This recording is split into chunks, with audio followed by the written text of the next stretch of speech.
हम बात करेंगे डॉक्टर ज़ाबिटकीज़ डोमिनो थ्योरी की।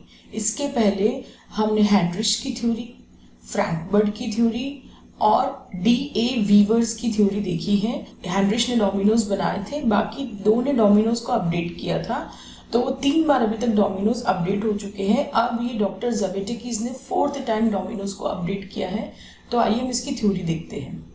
तो doctor Zabetakis theory of causation, doctor Michael Zabetakis इनका पूरा नाम था। इन्होंने 4th टाइम डोमिनो को अपडेट किया था और ये बताया था कि एक्सीडेंट के कॉजेशन को इन्होंने कैसे अब निकाल सकते हैं, स्पेशली माइंस के मैनेजमेंट में।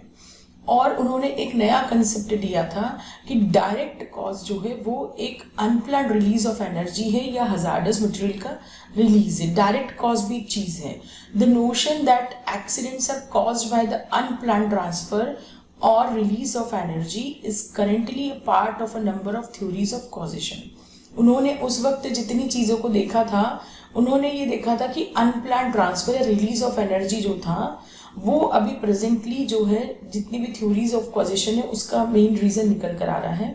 जबकि उन्होंने कहा था डायरेक्ट कॉज लेना पड़ेगा या अनप्लान्ड जो भी आप बोल रहे हो उसको डायरेक्ट कॉज मानो।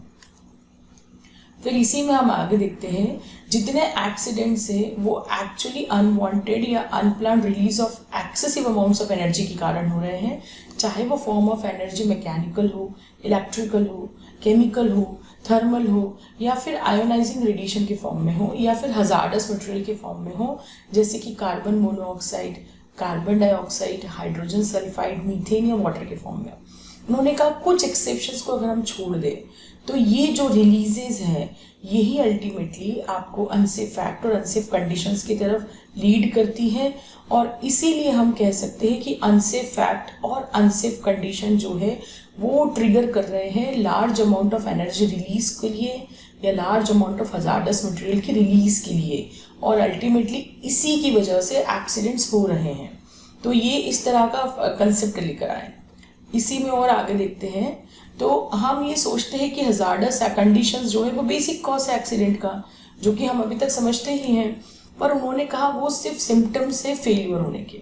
द बेसिक कॉजेज जो है वो यूजुअली हम निकालते हैं कि पुअर मैनेजमेंट पॉलिसीज़ हैं, पुअर मैनेजमेंट डिसीजंस है, पर्सनल और एनवायरमेंटल फैक्टर्स है, या फिर सिलेक्शन है, ट्रेनिंग है, प्लेसमेंट है एम्प्लॉयज़ का, या फिर परचेज, इंस्पेक्शन और मेंटेनेंस इक्विपमेंट का, मशीन्स का या अदर सप्लाईज का। तो इसको जो है ये जो है ये भी उतने इम्पोर्टेंट है एक्सीडेंट प्रिवेंशन प्रोग्राम के लिए जितना कि ये सब चीज़ें। उन्होंने कहा maintenance of a safe and healthy environment, उन्होंने कहा कि ये सब तो ज़रूरी है, लेकिन एक सेफ और हेल्दी एनवायरनमेंट को इस्टेब्लिश करना और उसको मेंटेन करना भी उतना ही ज़्यादा ज़रूरी है, और एडिक्वेट ऑपरेटिंग और इमरजेंसी प्रोसीजर्स के साथ में। वो ये कंसेप्ट लेकर आए कि हम अभी तक जो सब बातें कर रहे थे वो सब के साथ में ये चीज़ भी ज़रूरी है कि हमें एक इस्टेब्लिश करना पड़ेगा, फिर मेंटेन करना पड़ेगा सेफ और हेल्दी एनवायरनमेंट। तो इस कंसेप्ट पे डॉक्टर ज़ाबिटकीज़ की जो है 4th अपडेट डोमिनो थ्योरी आई है। हम देखते क्या थे। तो सबसे ऊपर है पर्सनल फैक्टर्स या एनवायरमेंटल फैक्टर्स, जिनकी वजह से होते हैं अनसेफ एक्ट्स और अनसेफ कंडीशंस। अनसेफ एक्ट की वजह से अनसेफ कंडीशंस भी होती है और अनसेफ कंडीशंस की वजह से अनसेफ एक्ट भी होते हैं। फिर अनसेफ एक्ट और अनसेफ कंडीशंस लीड करती है अनप्लान्ड रिलीज ऑफ एनर्जी या unplanned release of hazardous material, और इसकी वजह से, इस अनप्लान्ड रिलीज की वजह से एक्सीडेंट होते हैं, जिसमें या तो पर्सनल इंजरी हो सकती है या प्रॉपर्टी डैमेज हो सकता है। और फिर ये एक्सीडेंट्स फाइनली अपन को लीड करते हैं फर्स्ट एड की तरफ, रिपेयर की तरफ, रिप्लेसमेंट्स, इन्वेस्टिगेशन, हजार्ड एनालिसिस या सेफ्टी अवेयरनेस की तरफ। और फिर अगर हम इस साइकिल को और देखें तो ये फर्स्ट एड जो है ये लेके जा रहे हैं जे से, that is job safety analysis, education, training, motivation, assignments, research, ये यहाँ से लीड होता है।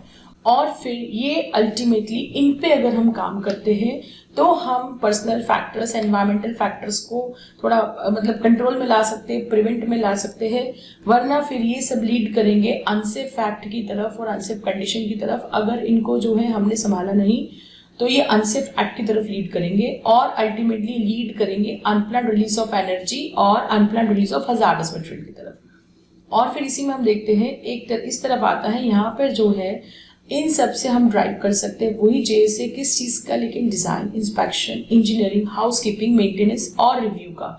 और इन सब चीजों को जब हम काम करते हैं, कंट्रोल करते हैं या प्रिवेंट करते हैं, तो फिर हम प्रिवेंट करते हैं and personal factors, environmental factors को काफी हद तक और अनसेफ कंडीशंस को, जो कि हमें रोकती है। फिर अगर इसमें कुछ भी डेविएशन होता है तो फिर ultimately unplanned release of energy या हजार्डस मटेरियल होगा। अब इसमें और भी चीजें आती हैं, जैसे कि हमें इनकी क्वांटिटी रिड्यूस करनी है। किसकी क्वांटिटी रिड्यूस करनी है? अनप्लान्ड रिलीजेस की हमें क्वांटिटी रिड्यूस करनी है, वरना वो हमें एक्सीडेंट की तरफ लेके जाएगी। और यहाँ पे हम देखते हैं प्रोटेक्टिव इक्विपमेंट और स्ट्रक्चर्स जो है ये हमें फेल प्रूफ सेफ बनाने हैं, वरना ये हमें अनप्लान्ड रिलीज और एनर्जी की तरफ लीड करेंगी और अल्टीमेटली एक्सीडेंट की तरफ लीड करेगी। तो देखिए ये जो पूरा एक बनकर आया है फोर्थ अपडेटेड डोमिनो थ्योरी का मॉडल, इसमें आप देखेंगे तो ये डायरेक्ट कॉजेज वाली लाइन से और ये इनडायरेक्ट कॉजेज वाली लाइन से देखा जाए तो, right, dotted lines are indirect reasons I think so and this direct reasons की लाइन से। तो आई थिंक ये fourth time updated domino theory का मॉडल आपको क्लियर हुआ होगा। तो हमने देखा डॉक्टर ज़ेबेटिकीज जो थे वो डायरेक्ट कॉज एलिमिनेशन की बात करते हैं, मतलब वो ये कहते हैं कि डिटेल्ड एनालिसिस जब हम करेंगे एक्सीडेंट का, सिर्फ डायरेक्ट कॉज को कंसिडर करके, जिसमें कि एनर्जी रिलीज है, हजार्डस मटेरियल रिलीज हुआ है जो उसको प्रोड्यूस कर रहा है, तो और एक्सीडेंट इन्वेस्टिगेट करने वाले लोग भी जो है इंटरेस्टेड इसी में रहते हैं कि डायरेक्ट कॉज निकल जाए। ये ऑफन पॉसिबल भी है कि हम डिज़ाइन कर ले इक्विपमेंट को वापस से, मटेरियल्स और फैसिलिटीज़ पे काम कर ले, एम्प्लॉयज़ को ट्रेन कर ले, हजार्डस सिचुएशंस के बारे में जानकारी दे दे, PPs प्रोवाइड कर दें, और इन सब को कम करने के लिए, इनके असर को कम करने के लिए हम कुछ मेजर्स ले लें कॉन्सिक्वेंसेज और इंजरी के लिए। तो इन्होंने सबसे ज़्यादा फोकस करा डायरेक्ट कॉज एलिमिनेशन पे। डायरेक्ट कॉज एलिमिनेशन में इन्होंने और कहा कि हाउएवर हियर हम यहाँ पे बिल्कुल लैक कर रहे हैं परमानेंट और टोटल सॉल्यूशन एक्सीडेंट्स के लिए, मतलब एक्सीडेंट या इंसिडेंट प्रिवेंशन के लिए जो परमानेंट सॉल्यूशन है वो अभी इसमें लैक है। पर फिर नेक्स्ट थ्योरी आती है मल्टीपल कॉजेशन थ्योरी, जो हमें ये वाले सॉल्यूशन की तरफ लीड करती है। तो मल्टीपल कॉजेशन थ्योरी क्या है वो हम अगले लेक्चर में देखेंगे। तो जल्दी ही मिलते हैं नेक्स्ट वीडियो के साथ, तब तक के लिए धन्यवाद, थैंक यू।